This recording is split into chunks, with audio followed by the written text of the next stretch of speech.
बोलिए पार्वती माता की जय, बोलिए शंकर भगवान की जय। हरितालिका तीज व्रत कथा मैं आप सभी को श्रवण कराने जा रहा हूँ। इसके श्रवण मात्र से आपका सुहाग सौभाग्य अखंड बना रहता है।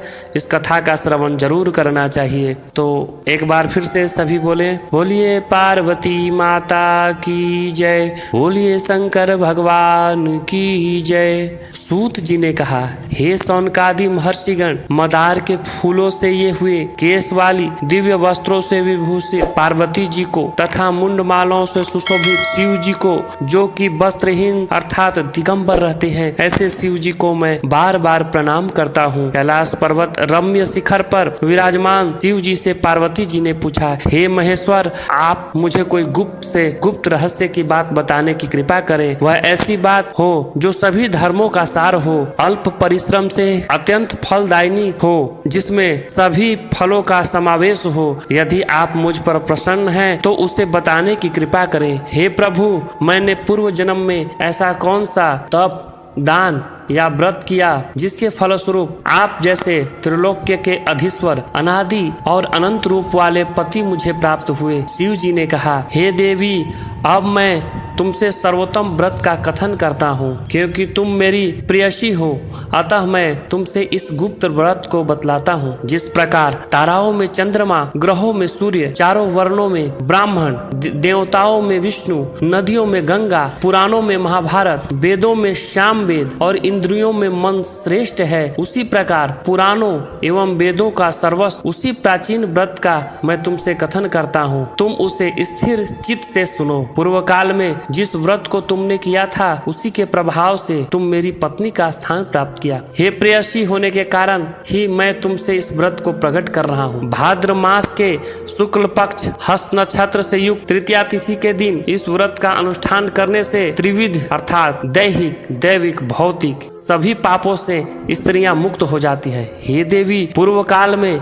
इस महाव्रत को तुमने हिमालय पर्वत पर किया था। उन सभी पूर्ण वृत्तांतों को मैं तुमसे वर्णन करूंगा। पार्वती ने कहा, हे नाथ, मैंने इस उत्तम व्रत को किस प्रकार किया था, उन सभी वृत्तांत को मैं आपके मुख कमल से श्रवण करना चाहती हूँ। तब शिव जी बोले, पर्वतों में श्रेष्ठ हिमालय नामक एक पर्वत है, जो अनेक प्रकार की भूमि तथा विविध वृक्षों से व्याप्त है। उस पर्वत पर अनेक प्रकार के पक्षी, मृग, देवगण, गंधर्व, सिद्ध, चारण और गृहक प्रमुदित मन से विचरण करते हैं एवं देवता गंधर्व निरंतर गान किया करते हैं। उस पर्वत की चोटी स्फटिक अर्थात बिल्लौर नामक एक विशेष मणि, स्वर्ण और मूंगों से सुशोभित है। यह पर्वत आकाश के समान ऊंचा है। उसकी चोटियां सदैव बर्फ से ढकी रहती हैं तथा गंगा का निरंतर निदान होता रहता है। हे पार्वती, तुमने अपने बाल्य अवस्था में जिस प्रकार की कठोर तपस्या की थी, मैं उसका वर्णन करता हूँ। हे देवी, तुमने 12 वर्षों तक आंधी में रहकर धूम्रपान करके बिताया अर्थात धुआं पी करके बिताया। तुमने माघ के महीने में कंठ तक जल में निवास कर, बैसाख मास में प्रखर घाम में पंच अग्नि का सेवन कर, श्रवण मास में घर से बाहर वर्षा में भीग कर मेरी तपस्या निराहार रहकर करती रही। तुम्हारे इसी उग्र तप को देखकर तुम्हारे पिता हिमवान बहुत दुखित एवं चिंतित हुए। वे तुम्हारे विवाह के विषय में चिंतातुर हो गए कि ऐसे तपस्विनी कन्या के लिए वर कहाँ से उपलब्ध हो सकेगा। ऐसे ही समय में ब्रह्मापुत्र नारद जी आकाश मार्ग से तुम्हारे पिता के पास आए और तुम्हारे पिता ने उन मुनि श्रेष्ठ की अर्धपाद आसन आदि देकर पूछा। हिमवान ने कहा, हे मुनिवर, आप अपने आने का कारण बताइए, क्योंकि परम सौभाग्य से ही आप जैसे महानुभावों का आगमन होता है। उत्तर में नारद मुनि ने कहा, हे पर्वतराज, आप मेरे आने का कारण जानना चाहते हैं तो सुनिए। मुझे भगवान विष्णु ने आपके पास संदेश वाहक के रूप में भेजा है और कहा है कि अपने इस कन्या रत्न को किसी योग्य पुरुष के ही हाथ में समर्पित करें। संपूर्ण देव में वासुदेव से बढ़कर अन्य कोई देव नहीं है। इसीलिए मेरी यही राय है कि आप अपनी कन्या भगवान विष्णु को सौंपकर जगत के यशस्वी बने। नारद जी की बात सुनकर हिमालय ने कहा, यदि भगवान विष्णु ने इस कन्या को ग्रहण करने की स्वयं इच्छा की है तो मुझे कोई आपत्ति नहीं है, क्योंकि आपकी सम्मति है। इसलिए अब आज से इस संबंध को निश्चित ही समझिए। हिमवान द्वारा इस प्रकार के निश्चातक उत्तर पाकर नारद जी उस स्थान से अंतर्ध्यान हो गए और शंख, चक्र, गदा एवं पद्मधारी भगवान विष्णु के पास उपस्थित हुए और हाथ जोड़कर प्रणाम करते हुए विष्णु भगवान से कहा, हे देव, मैंने मैंने आपका विवाह का संबंध पर्वतराज हिमावान की पुत्री से निश्चित कर दिया है।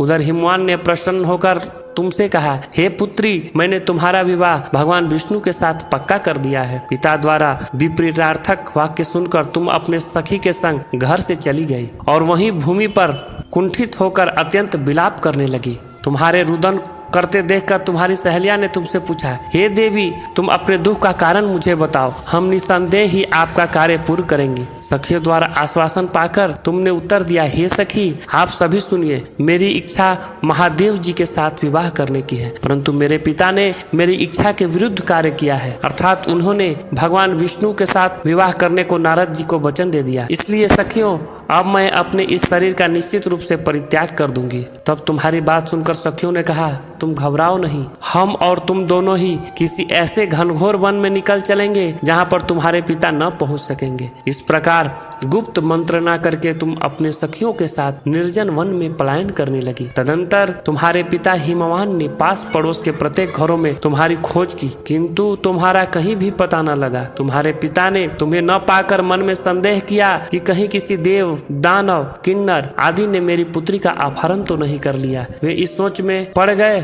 और यह भी सोचने लगे कि वो नारद जी को क्या जवाब देंगे, क्योंकि मैंने उन्हें विष्णु के रूप में विष्णु के लिए पुत्री का विवाह का वचन दे दिया है। अब मैं उपहास का पात्र बनूंगा। ऐसा सोचते सोचते वे घबरा कर मूर्छित हो गए और संज्ञा शून्य होते ही सभी लोग उनके समीप एकत्रित होकर उनसे पूछने लगे, हे पर्वतराज, आप अपनी मूर्छित का कारण मुझे बतावें। कुछ स्वस्थ होने के बाद हिमालय ने उनसे कहा, मेरी कन्या का किसी ने अपहरण कर लिया है, अथवा हो सकता है कि किसी विषधर सर्प ने डस लिया हो, अथवा किसी सिंह, बाघ आदि हिंसक पशु ने उसका भक्षण कर लिया हो। मेरे दुख का कारण है, न जाने मेरी पुत्री कहाँ चली गई है, अब मैं क्या करूं। ऐसा कहते हुए हिमालय इस प्रकार कांपने लगे जैसे प्रचंड आंधी में वृक्ष हिलने लगता है। इसके पश्चात तुम्हारे पिता तुम्हारी खोज में भयानक जंगल के भीतर अग्रसर हुए। इधर तुम तो पहले से ही अपने सखियों के साथ उस विषम वन में जा चुकी थी। उस स्थान पर एक नदी प्रवाहित हो रही थी, वहाँ एक गुफा भी थी। तुमने उसी गुफा में जाकर आश्रय लिया और निराहार रखकर बालू का मूर्ति शिव और पार्वती सहित बनाकर स्थापना किया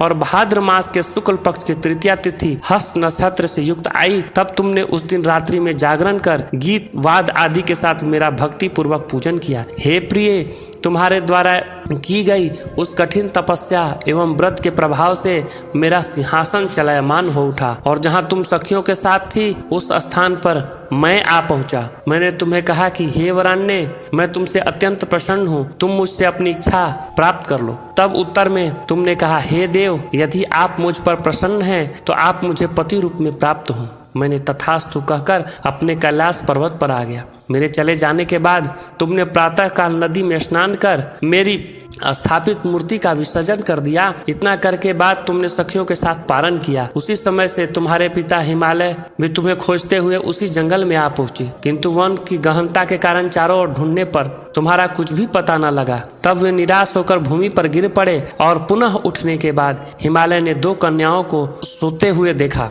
उन्होंने निकट आकर तुम्हें गोद में उठा लिया और रुदन करने लगे। रोते रोते ही तुमसे पूछने लगे कि तुम इस घनघोर वन में किस प्रकार आ पहुंची। पिता की बात सुनकर तुमने उनसे कहा, हे तात, मैं अपना विवाह शिव जी के साथ करना चाहती थी, परंतु मेरी इच्छा के प्रतिकूल आपने भगवान विष्णु से मेरा विवाह तय कर दिया। इस कारण मैं रुष्ट होकर अपने सखियों के साथ घर का त्याग करके भीषण वन में चली आई। हे तात, यदि आप मुझे घर ले जाना चाहते हैं तो मेरे विवाह महादेव जी से कर दीजिए। ऐसा ही संकल्प है। तुम्हारे इस दृढ़ संकल्प को जानकर तुम्हारे पिता ने कहा, ठीक है, तुम्हें अपने साथ घर ले आए। घर पहुंचकर तुमने मेरे साथ तुम्हारा पानी ग्रहण हुआ। उसी व्रत के प्रभाव से तुम अचल सौभाग्य को प्राप्त कर लिया। मैंने आज तक इस व्रत का कथा किसी से नहीं कहा है। हे देवी, तुम अपने सखियों के द्वारा अपहरण कर ली गई थी, इस कारण से इस व्रत का नाम हरितालिका पड़ा। पार्वती जी ने कहा, हे प्रभु, आपने इस व्रत के नाम का निरूपण तो कर दिया, इसके विधान और महत्व का भी वर्णन कीजिए। इस व्रत को करने से क्या फल होता है तथा इस व्रत को पहले किसने किया था, यह भी बतलाने की की कृपा करें। शिव जी ने कहा, हे देवी, अब मैं तुमसे इस व्रत का विधान बतलाता हूँ। सौभाग्य और कामना करने वाली सभी नारियों के लिए यह व्रत योग्य है, क्योंकि यह व्रत स्त्रियों को और सौभाग्य प्रदान करने वाला है। सबसे पहले केले के खंभों से एक मंडप का निर्माण करें। तदंतर उस मंडप वस्त्रों से आच्छादित कर उसमें सुगंधित चंदन का लेपन करें। फिर पार्वती सहित मेरी बालों की मूर्ति बनाकर स्थापित करें।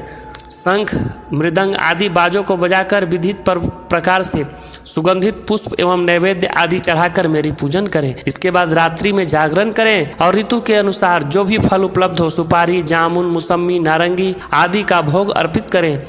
पूजा के अनुसार नारियल तत्पश्चात 5 मुख वाले शांति स्वरूप एवं त्रिशूलधारी शिव को मेरा नमस्कार है, ऐसा कहकर नमन करें। नंदी, भृंगी, महाकाल आदि गणों से युक्त शिव को मेरा नमस्कार है तथा स्पष्ट रूपिणी प्रकृति रूप शिव कांता पार्वती को मेरा नमस्कार है। सर्वमंगल प्रदान करने वाली जगन्मय शिव रूप कल्याणदिके शिव स्वरूपे शिवे शिव स्वरूपा तेरे तथा शिवा निर्मित एवं ब्रह्मचारिणी स्वरूप जगतधात्री के लिए मेरा बार बार प्रणाम है। हे सिंहवाहिनी, आप भावताप से मेरा त्राण करें।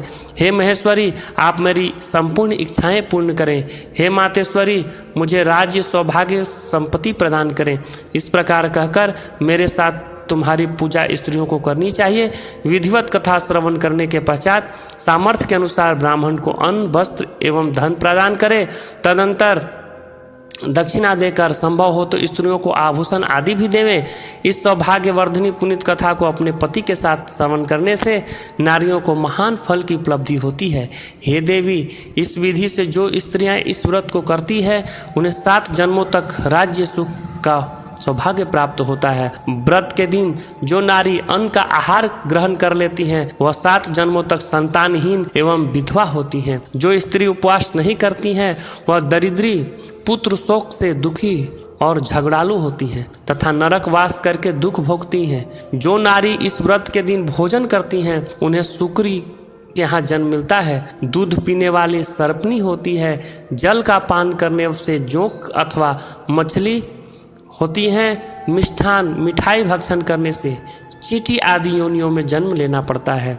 अनुष्ठान की समाप्ति पर नारियों को चाहिए कि वे चांदी, सोने, तांबे अथवा सभी के अभाव में बांस की डलिया में वस्त्र, फल, पकवान आदि रखकर दक्षिणा के साथ ब्राह्मण को दान करें। अंत में दूसरे दिन व्रत का पालन करें। जो नारियां इस विधि से व्रत का अनुष्ठान करती हैं वे तुम्हारे समान अनुकूल पति को प्राप्त कर इस लोक में सभी सुखों का उपभोग करती हुई अंत में साजयुक्त मुक्ति प्राप्त करती है। इस कथा के श्रवण कर लेने से स्त्रियां को हजारों अश्वमेघ यज्ञ एवं सैकड़ों वाजपेयी यज्ञ करने का फल प्राप्त होता है। हे देवी, मैंने तुमसे इस सर्वोत्तम व्रत का कथन किया है। इसके करने से करोड़ों यज्ञ का फल सहज ही प्राप्त होता है। अतः इस व्रत के फल का वर्णन और मैं क्या करूं, यह अकथनीय है। बोलिए पार्वती माता की जय, बोलिए शंकर भगवान की जय। इस प्रकार कथा श्रवण हुआ।